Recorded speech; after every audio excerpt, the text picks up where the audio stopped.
My 6-year-old daughter sat cross-legged on the floor, coloring in her Disney princess book. She was humming to herself, blissfully, unaware that her cousins were boarding a plane to Orlando without her. The living room was quiet. Too quiet. I stood at the kitchen counter, hands wrapped around a mug of coffee that had long gone cold. My phone buzzed again. Another photo.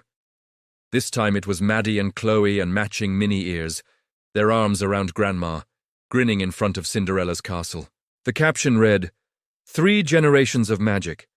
3, not 4, not 5, just them. No one had called to tell me, not even a heads up. I found out when Chloe accidentally tagged me in an Instagram story with sparkly mouse ears and a caption that said, "Best trip ever. Wish everyone could have come." I didn't cry, I didn't scream, I didn't even reply. I just stared at the screen until it blurred, and my coffee turned cold in my hands. Then my daughter looked up from the floor with her big, curious eyes and asked, "Mommy, do you think I'll ever meet Elsa for real?" I swallowed hard. "Maybe, baby. Maybe someday." She smiled like that was enough, but it shouldn't have been. When I was growing up, my mom Elaine was the glue of our extended family. She organized birthdays, summer road trips, even themed family reunions where everyone wore matching shirts with awkward clip art on them. She used to say things like, "Family is everything, and there's nothing I wouldn't do for my grandkids." But somewhere along the line, everything started to mean everyone but my daughter. My daughter's name is Lily. She's my only child.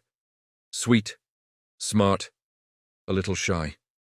She says thank you even when you hand her something as small as a sticker. And for some reason, my mother decided she didn't count as a real grandkid. I used to excuse it. She probably forgot to add her to the Christmas pajama list. She didn't mean to only post pictures of the other cousins. She probably just forgot. But how do you forget a 6-year-old who calls you grandma and draws you hearts and crayon? When Lily was born, I wasn't married. I was 23, still in college, still figuring things out. My mom was disappointed, a word she used like a knife wrapped in linen. She held Lily once in the hospital. Once. Then handed her back like she was doing me a favor. "It's not her fault," she said. "But I didn't raise you to end up like this. That was 6 years ago." Since then, she's been at every birthday party for my brother's twins. She's taken Chloe on girls' spa weekends. She bought Maddie a pony, a real one, for Christmas.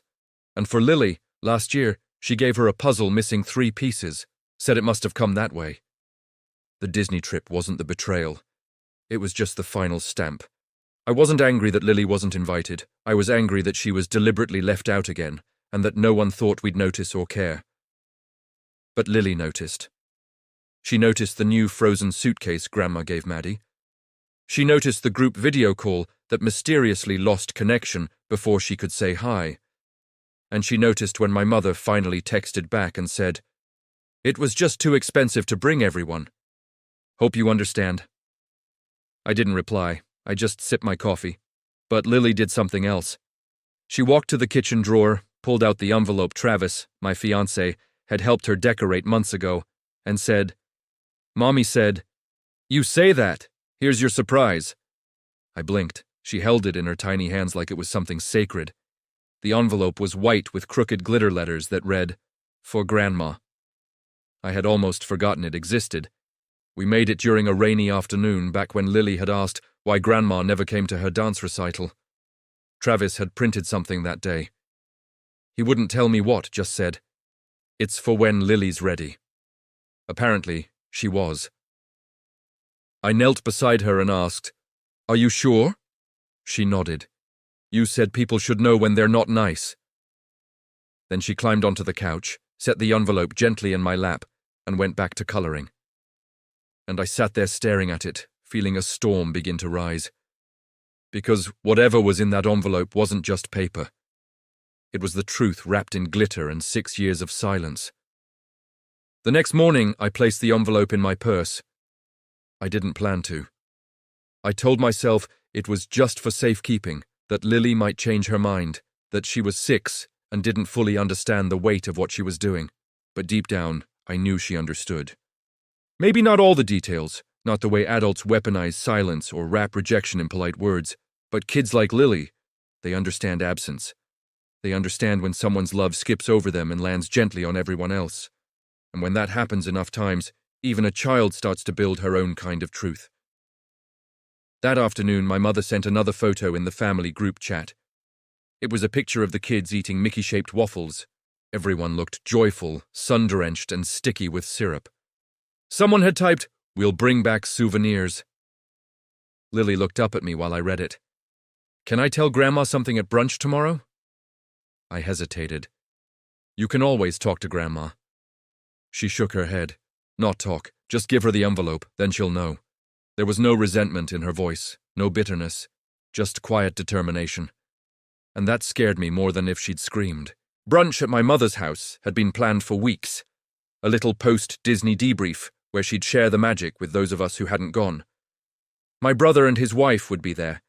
The cousins would bring their souvenirs, and I was expected to smile politely, like we always did. Except this time, there would be an envelope, and my daughter in her sparkly purple dress with tiny silver shoes would be the one delivering it. That morning, Lily asked if she could curl her hair. She sat perfectly still as I twisted the wand through her soft brown strands. Her eyes were focused on the mirror, but she wasn't admiring the curls. She was thinking. "I hope she likes my surprise," she whispered. "She'll notice you, baby," I said, "I promise." But I didn't know if that was true. We arrived 10 minutes early.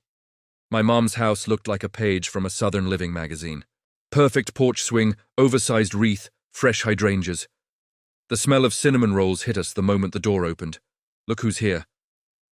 My mother beamed, her arms outstretched. Tessa and little Lily,